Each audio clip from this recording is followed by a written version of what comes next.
Hello everyone. ஹீரோக்களுக்கு அடிமடியில் அணுகுண்டு வைத்த சங்கம். சமீபத்தில் ஓடிடிக்கு எதிராக தயாரிப்பாளர் சங்கம் போர்க்கொடி தூக்கி வந்துட்டு இருக்காங்க. ஏற்கனவே படங்கள் நேராக ஓடிடியில் ரிலீஸ் ஆவது தியேட்டர் ஓனர்களுக்கும் தயாரிப்பாளர்களுக்கும் பிடிக்கல. இந்த பஞ்சாயத்து இவர்களுக்குள் 4 வருடங்களுக்கு மேலாவே ஓடிக்கொண்டிருக்கு.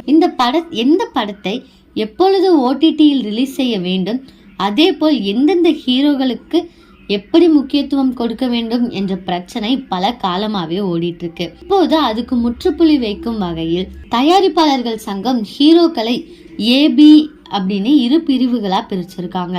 பொதுவாக அதிக சம்பளம் வாங்கும் ஹீரோக்கள் தான் முதல் தகுதியில் இருப்பதாக நினைத்து கொண்டிருக்கிறார்கள். ஆனால் அவர்கள் படம் பெரும் நஷ்டத்தை மட்டும்தான் ஏற்படுத்தியிருக்கு. இதனால் இதற்கு முற்றுப்புள்ளி வைக்க பல அதிரடி நடவடிக்கைகளை தயாரிப்பாளர்கள் மற்றும் தியேட்டர் உரிமையாளர்கள் எடுத்துட்டு வராங்க.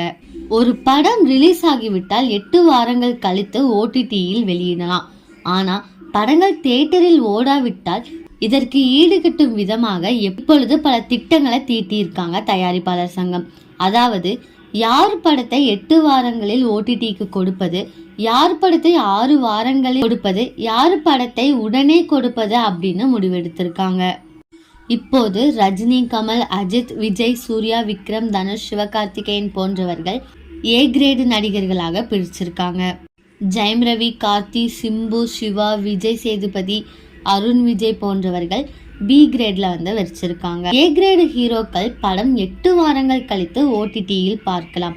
அதே போல் பி கிரேடு ஹீரோக்கள் படங்கள் 6 வாரங்களிலும், இந்த கிரேடு லிஸ்டில் இல்லாத ஹீரோக்கள் படங்கள் எப்பொழுது வேண்டுமானாலும் ஓடிடியில் வெளியிடலாம் அப்படின்னு பேச்சுவார்த்தை நடந்து வருது.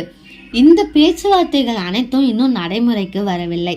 ஒருவேளை வந்தா சிம்புவை பி கிரேடில் போட்டதற்கு சிலம்பத்தை தூக்கி விடுவார் டிஆர் அப்படின்னு சொல்றாங்க. ஓகே கைஸ், இந்த மாதிரி லேட்டஸ்ட் சினிமா நியூஸ் அப்டேட் தெரிஞ்சுக்கணும் அப்படின்னா இந்த சேனலை சப்ஸ்கிரைப் பண்ணிக்கோங்க.